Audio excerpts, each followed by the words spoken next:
성경은 몇 권의 책이죠? 66권으로 된 한 권의 책이다. 몇 년에 걸쳐서 기록되었다? 1600년, 구약 1500, 신약 100년, 1600년 동안 기록이 되었다.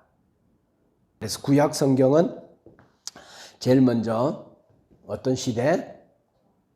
자, 이거 말해야 돼요. 시작. 뭐 어떤 시대? 창조 시대. 두 번째, 자, 이거 연상하면 충분히 이야기할 수 있어요. 창조 시대. 두 번째, 족장 시대. 세 번째, 출애굽과 광야 시대. 그러니까 이제 창조 시대. 하나님 창조하시고 창세기 11장까지 원역사. 그죠? 거기에서 하나님은 여자의 후손을 약속하시고 창조 시대. 그러고 난 이후에 하나님께서 나라를 세우죠. 그래 봐, 너 안 되지? 내가 직접 들어와서 나라를 세울 거야 라고 아브라함을 부르고 셋의 계보를 따라서 아브라함을 불러내시고 족장 시대를 시작하시고 그리고 국민을 만들잖아요. 그러기 위해서 요셉을 애굽에 보내잖아요. 그래서 다 국민이 만들어지니까 이제 출애굽하잖아요. 출애굽과 그리고 출애굽에서 광야 40년 시기를 보내잖아요. 출애굽과 광야 시대. 그러고 나서 이제 가나안 바로 앞에서부터 시작되어지는 어떤 시대? 정복 시대. 정복 다 하고 7년간 31명의 왕을 다 점령했어요. 그러고 난 이후에 그 땅에 들어가서 이제 사는 거죠. 그 시대가 어떤 시대가 되죠?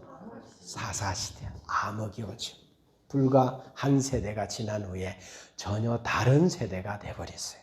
사사시대를 마치고 이제 사사시대의 사람들의 생각과 정신이 뭔가 하면 다른 나라들 보니까 왕이 있네. 모든 세상 나라에는 왕이 있네. 대통령이 있네. 누군가 인간이 어떤 방식이든지 선출되든 태어나든 왕족이 되든 해서 왕이 있네. 근데 우리는 왕이 없네. 그래도 우리나라도 모든 나라들처럼 그리고 다른 나라들처럼 왕이 있었으면 좋겠다. 이런 마음이 그들 안에 일어났어요. 자, 우리나라도 역사가 있잖아요. 자, 무슨 나라냐면 신라시대. 신라시대 전에는 무슨 나라죠? 고조선? 신라, 삼국시대. 그죠? 그러고 나서 고려시대가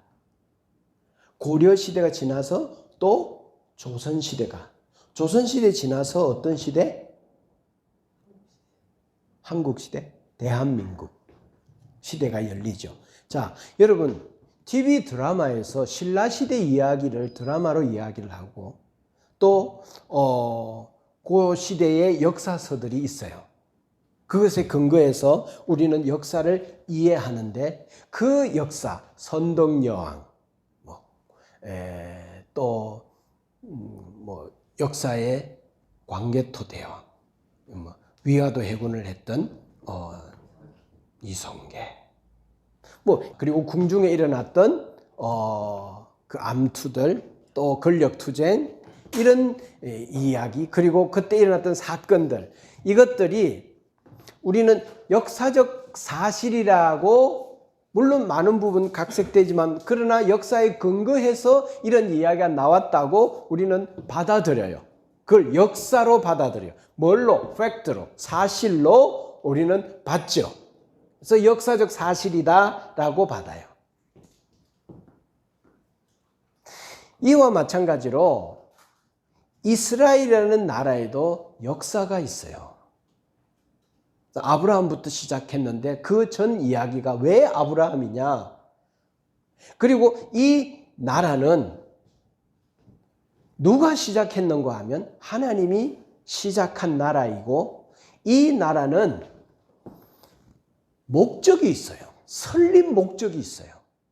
이스라엘이라는 나라는 이 세상 많은 나라들 중에 왜 이 나라를 시작해야 했는지에 대한 이야기를 성경은 분명히 하고 있어요. 그 이야기가, 그 목적이 뭐죠? 이 나라를 건립해야 했던 목적이 뭐죠? 창세기 3장 15절에 하나님의 약속이 이 나라의 목적이었어요. 그래서 여자의 후손이 이 흐르는 족보를 타고 결국은 예수 그리스도가 이 땅에 오시는 거죠. 그러니까 구약을 이런 이야기로도 이야기할 수 있지만 구약을 뭐로도 정리할 수 있는가 하면 뭘로 정리할 수 있다? 족보로 정리할 수 있어요. 그래서 마태복음 1장 1절에부터 아브라함과 다윗의 자손 예수 그리스도의 세계라 아브라함은 이삭을 낳고, 그 이삭을 낳고 거기에 많은 스토리가 있잖아요. 그게 어디죠? 창세기로 가면 이삭이 태어나는 그 과정, 그리고 이삭이 그 모리아산에서 아버지에 의해서 번제로 당할 뻔했던 그 사건들, 그런 이야기들이, 여기는 아브라함이 이삭을 낳고 이삭은 야곱을 낳고, 그 야곱도 치열한 인간의 술수로 자기 인생을 성공해 보려고 애쓰는 이 한 사람의 인생의 투쟁기가, 그 한 절 속에 이삭은 야곱을 낳고 야곱은 12아들 중에 유다를 낳고, 그 창세기가 이 족보 이야기 안에 고스란히 담겨져 있으니까 이 족보는 뭔가 구약 성경 4000년의 역사를 전체를 받고 있는 거죠. 그래서 이렇게 스토리로 이해되어질 수도 있지만 족보로도 이해할 수 있기 때문에, 그래서 봐라, 이 족보의 끝은 저기 창세기 3장 15절에 약속했던 그분이 팩트라고 하는 이스라엘의 역사를 통해서, 그 하나님이 준비했던 그 나라를 통해서 결국은 처녀의 몸에서, 그리고 아브라함과 다윗의 자손인 요셉의 가문에서 예수 그리스도가 태어나지 않았냐. 봐라, 이분이 누구냐? 하나님께서 구약 성경을 통해, 역사를 통해, 이스라엘을 통해 준비했던 바로 그분이시다 라고 소개하면서 그분의 이야기를 이제 다시 이어가잖아요. 그래서 이스라엘은 왜 존재하느냐? 하나님의 약속 때문에, 하나님의 언약을 성취하기 위해서 존재하는 나라죠. 그러니까 그런 역사로 이 나라가 어떻게 하는가 하면 흘러갈 거예요. 흘러간다. 그러니까 그런 흘러가는 역사를 우리가 보면서 이 성경을 이해하고 이스라엘 역사를 이해해야 하는 거죠. 자, 사사시대에 이제 약속의 땅을 가졌어요. 근데 그들의 환경은 주변에 있는 많은 적들로부터 항상 위험하고 불안한 상태였어요. 항상 전쟁의 가능성이 있는 불안한 세상이었어요. 이런 상황에 대처하기 위해서 이스라엘 백성들이 생각해낸 것이, 왜 우리에게는 왕이 없지? 왜 왕이 없을까? 가만히 보니까 모든 나라는, 그리고 다른 나라들은 왕이 다 있고, 그리고 뭐가 있는가 하면 군인이 있고, 그리고 국가 방어 전략이 있고, 그리고 식량을 어떻게 마련하는가에 대한 계획이 있는 거예요. 그리고 왕이 죽으면 그 후계자가 왕이 되어서 왕권을 이어받아서 이방 나라들을 보니까 예측이 가능하고 안전함이 느껴지는 이러한 구조 속에 있는 거예요. 그래서 이들은 왜 우리나라는 왕이 없을까? 이들의 척도는 뭔가 하면 다른 나라들, 모든 나라들의 국가 운영 시스템에 그들 눈이 보인 거예요. 그리고 눈에 보이는 인간 왕이, 그 왕이 법을 제정하고 백성을 다스리고 외부로부터 적들이 침입해 들어오면 전쟁을 해주고 승리로 이끌어서 그 백성을 안전하게 지킨단 말이죠. 근데 왜 우리는 이런 왕이 없을까?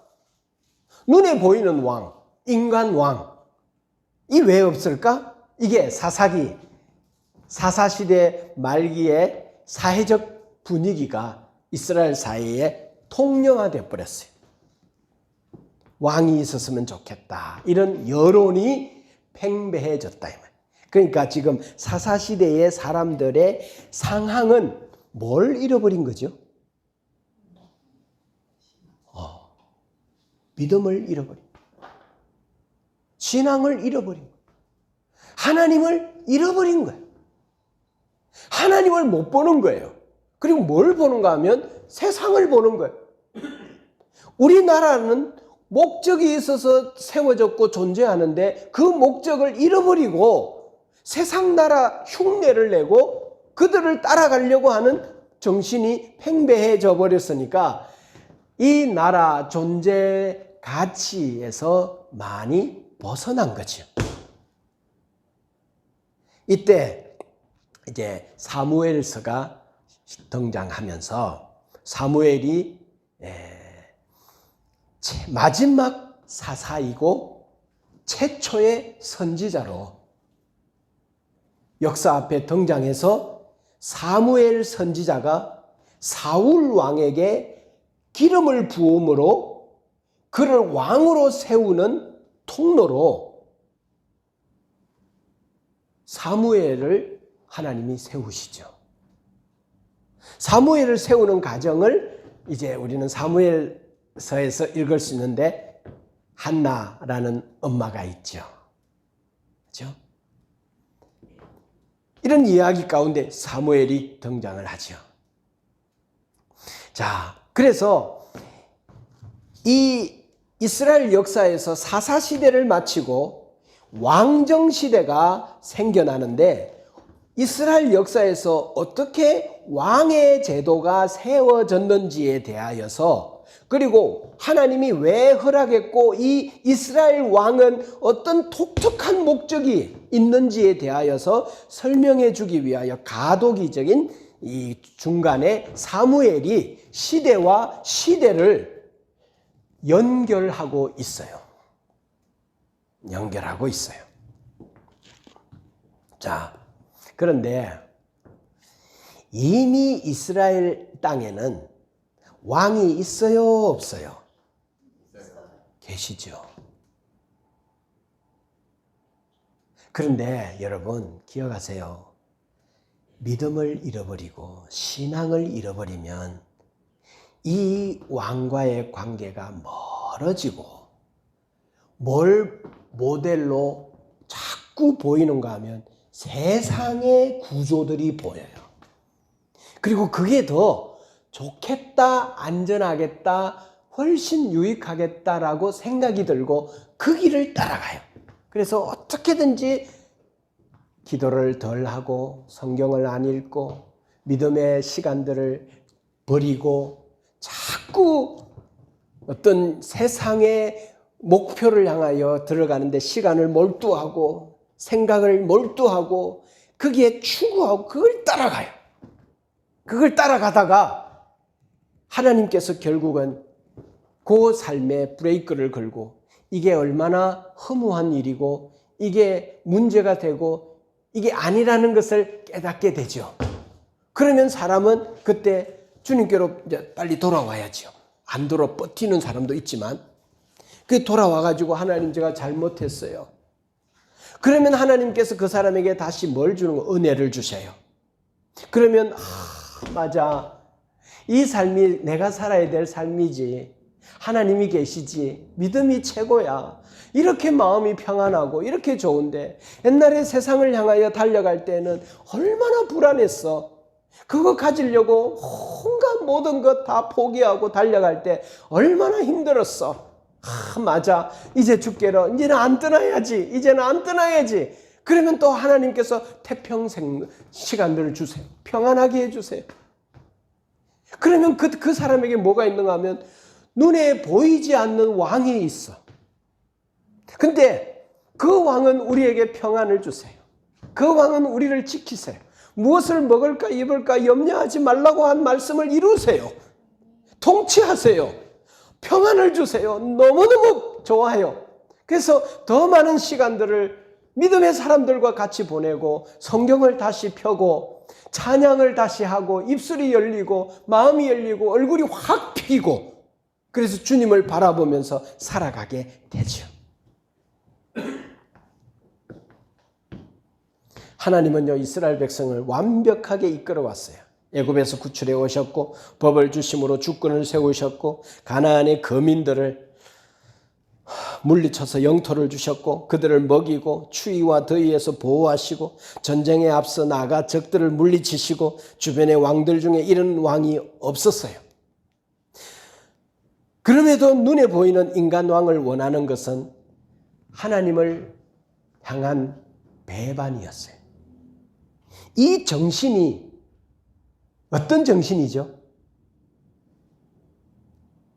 하나님을 떠나고 하나님을 배반하는 정신이 아주 옛날 어떤 정신이죠? 선악과 따먹는 정신. 이 정신이 오늘도 우리 안에 있을까 없을까? 육체를 갖고 있는 한 내가 하나님을 배반하고 하나님을 놔놓고 내가 세상적 가치와 목표, 그 선악과 따먹는 의지는 우리가 육체를 갖고 이 땅에 사는 동안에는 어쩔 수 없는 거예요. 육체가 있으니까. 타락한 이 아담으로부터 받은 몸이 이 육이 우리 안에 자리 잡고 있는 한 우리는 이 정신과 끊임없이 투쟁하고 전쟁해야 되죠. 우리에게 이런 왕이 있어요. 그 사사시대에는 주변 나라, 세상 나라는 인간 왕을 세우고 침략해오는 적들을 막아내는 강력한 힘을 가진 왕을 보면서 우리도 저런 왕이 있었으면 좋겠다. 우리를 대신해서 싸워줄 왕이 있으면 좋겠다. 라고 생각했어요. 그러니까 믿음이 있으면 하나님은 가장 완벽한 왕이고 이 왕처럼 선한 왕이 없어요. 그런데 역사는 이 세상에 세워놓은 인간 왕들 때문에 어느 시대건 국민들은, 백성들은 몸살을 앓았어요. 그들이 얼마나 큰 고통을 당했어요. 사무엘상 8장 10절. 이 인간 왕이 자기 백성들을 어떻게 하는가 하면 11절에 보면 백성들의 아들들을 징집해서 전쟁이 일어나면 군인으로 삼아서 뭐 한다는 말이에요? 자기가 정권을 유지하고 이겨야 자기가 계속 왕노릇하기 때문에 이들을 조직하고 불러서 결국 뭐 하는 군대의 군인으로 만들어요. 징집한다는 거, 징집. 그리고 총알바지로 전면에 내세운다는 거예요. 뭐 때문에? 내 왕권을 유지하기 위해서. 그 다음에 12절에 보면 뭐 하는가 하면 일시켜요. 노예로, 거의 노예 수준으로 일시켜요. 왕정시대니까 일시켜요. 여러분, 그러고 나서 딸들은 뭐 하냐? 13절에 여자들이 해야 될 일에 노역을 해요. 노역을 시켜요. 그 다음에 14절에 재산을 착취해요. 15절에 세금을 매겨가지고 자기네들끼리 호의호식해요. 그 다음에 17절 마지막 부분에 보면 종이 되는 거예요. 여러분, 이게 뭐예요? 인간 왕을 세운 사람들이 자기의 권력과 왕권을 유지하기 위해서 백성들을 향하여 압제하고 고통스럽게 하는 거예요. 참, 세금 때문에 아무것도 없는데 지어 짜가지고 백성들을 울게 하고, 백성들 하나하나를 지켜야 되는데 백성들이 이렇게 괴롭히는, 이게 인간왕이라 이 말이에요. 인간왕은 좋아 보이지만 스스로 쏟는 어리석은 결정이에요. 역사는 이 왕 때문에 백성이 얼마나 고통을 당하는지 이들은 아직 모르고 있는 거죠. 선악과를 따먹은 자들이 보기에는 인간왕은 참 좋은 유혹이었어요. 매력 있는 유혹이었어요.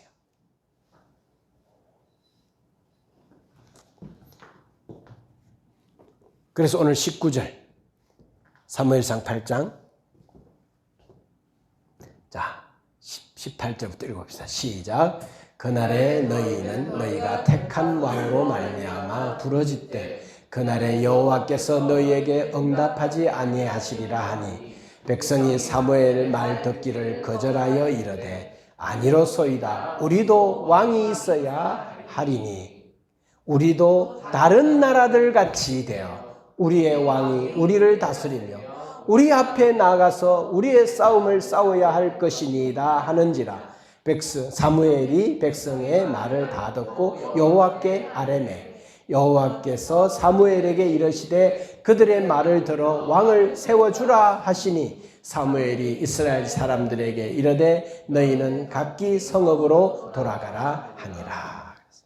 그러니까 지금 하나님을 잃어버린 이스라엘 백성들 사이에서 인간 왕에 대한 가장 이상적인 그런 뜬구름 잡는 생각을 하고 있는 거예요.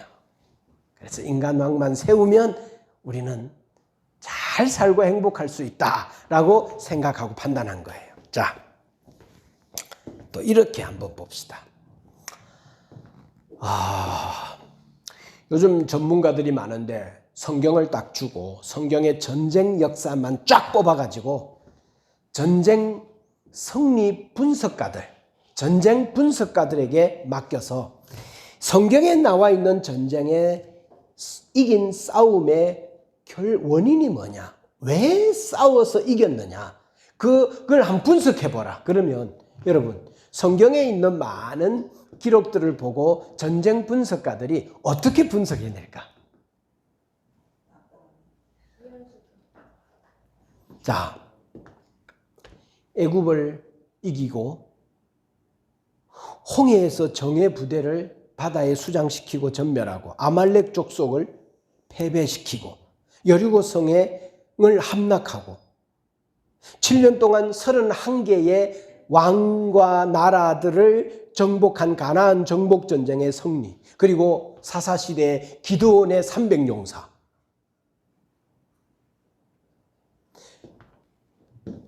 열두 명의 사사들이 350년 동안 한 번도 패하지 않는 350년 동안 기록되어졌던 이 기록들을 보면서 이 전쟁이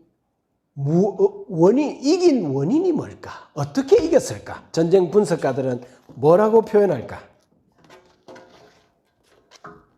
이 전쟁은 이길 수 있는 근거는 0%입니다. 절대로 이길 수 없는 싸움인데, 근데 결과는 이겼다면 이들은 이들의 믿는 신이 있다는 것 외에는 아무 증거가 없습니다. 이렇게 분석할 것 같아요. 성경에 나와 있는 그 전능하신 하나님이 그들에게 왕이 되어 이 대적들 앞에 서서 그 하나님이 싸워주셨다는 것 외에는 이걸 이긴 근거는 이스라엘 백성들 자체 안에는 100% 없습니다. 이건 한마디로 기적입니다. 일어날 수 없는 일들입니다. 이렇게 분석하지 않겠어요?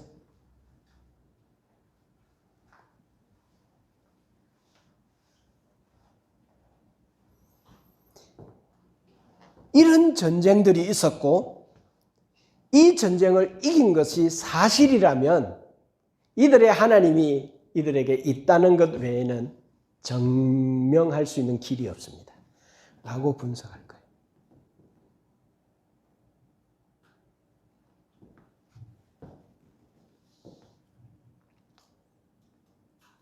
근데 사사시대 사람들은 멀리 있는 하나님보다 현실적으로 눈에 보이는 왕을 원한 거죠. 자기네들이 뭔가 일이 일어나면 즉각 대처해 줄 수 있고 군대를 보내줄 수 있고 막을 수 있고 자기네들의 문제를 오면 즉각 그 문제를 풀어줄 수 있는 그런 행정관리들이 요소에 있는 이런 아주 이상적인 그런 것을 꿈꾸고 있었던 거예요.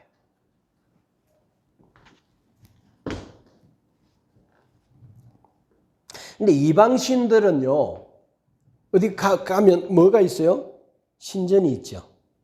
그 신전 안에 제일 깊숙이 들어가면 뭐가 있냐면 신상이 있죠. 그 눈에 보여요, 안 보여요? 보이지. 만질 수 있지. 그런 신을 원하는 거예요, 사람은. 근데 하나님은 보여요, 안 보여요? 만들 수 있어요, 없어요? 우상을 만들 수가 없어요. 어떤 형상이든지 만들 수가 없어요.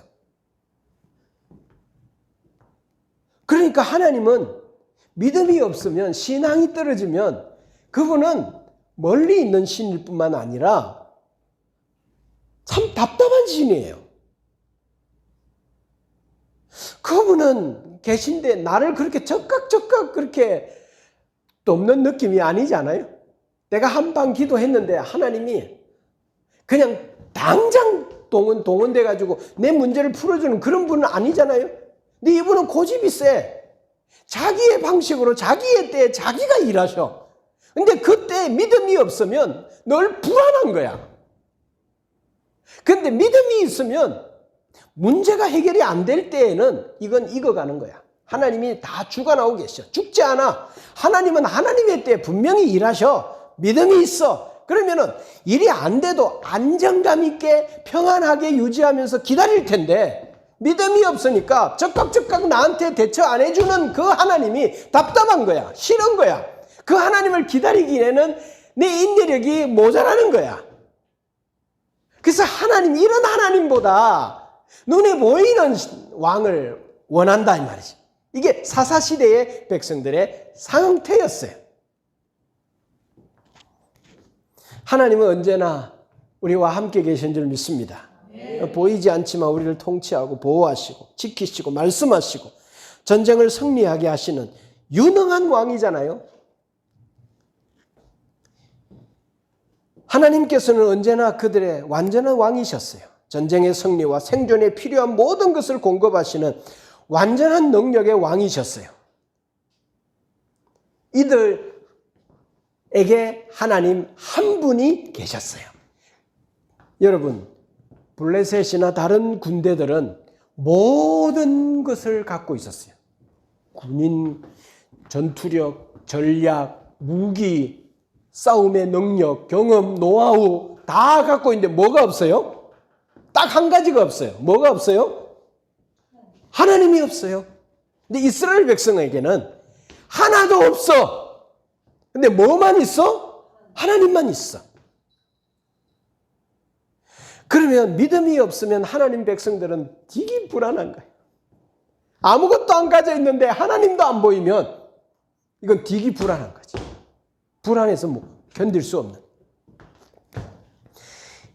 이게 하나님이 왕인 이스라엘의 독특한 존재 방식이에요. 이 방식은 우리들의 삶의 방식이기도 해요. 이스라엘은 인간 왕을 둘 수 없는 나라예요. 왜? 하나님이 왕으로 계시니까. 이 하나님을 버리고 인간 왕을 요구하는 것은 하나님께 대한 배신이고 반역이에요. 그래서 오늘 읽었던 대로 우리도 눈에 보이는 왕을 달라. 왜 우리에게는 왕이 없나? 하나님께 돌릴 당연한 영광과 명예를 그들이 빼앗는 처사였죠. 하나님께서는 이스라엘 백성들에게 왕 제도를 허락한다 안 한다? 허락해 줬어요. 사무엘이 속상했어요. 그랬지만 하나님이 허락해 줬는데 신명기 17장 14절로 20절에 보면 모세가 이미 뭐라고 했는가 하면 그때 하나님께서 모세에게 왕 제도가 생길 것을 하나님이 다 아시고 왕은 어떠해야 된다라고 왕의 자격을 이야기했어요. 왕은 하나님이 직접 임명하셔요. 어떻게 하는가 하면 기름 부음으로. 선지자가 기름 붓죠. 왕, 선지자, 제사장.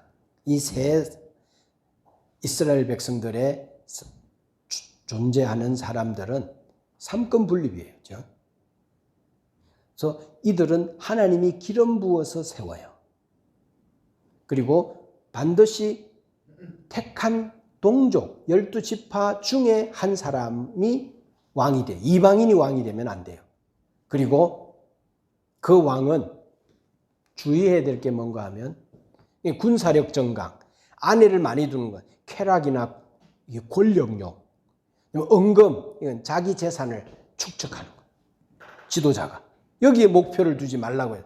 그리고 네 번째로 이 율법책을 등사해서 복사본을 항상 왕 옆에다 두고 그 성경 읽으면서 성경 말씀대로 이 나라와 국가를 통치해라 라고 이야기해 주었어요. 신명기 17장 14절로 20절에 이렇게 이스라엘 백성의 왕이 되는 사람의 자격에 대해서 이야기해 놓고 계세요. 사무엘상은 이런 과정을 통해서 이스라엘의 왕이 세워졌는지 그 상황을 우리에게 설명해 주고 있는 거죠. 자, 마지막으로 한번 봅시다. 저를 봐요. 자, 그러면 봐요. 자, 세상 나라 왕은 왕이 딱 됐어요. 그러면 세상 나라 왕은 자기 위에 왕이 있어요, 없어요? 세상 나라는 세상 나라의 왕은 자기 위에 어떤 그 존재가 있어요, 없어요? 자기가 뭐죠? 왕이니까 자기가 뭐예요? 고대에서는 자기가 신이에요. 그래서 로마 황제가 신이고, 그리고 그가 말하는 게 신이고, 그가 말하는 게 법이잖아요. 그러니까 고대 사회에서는 최고의 권력자인 그가 뭐가 되는가 하면 신이 돼요.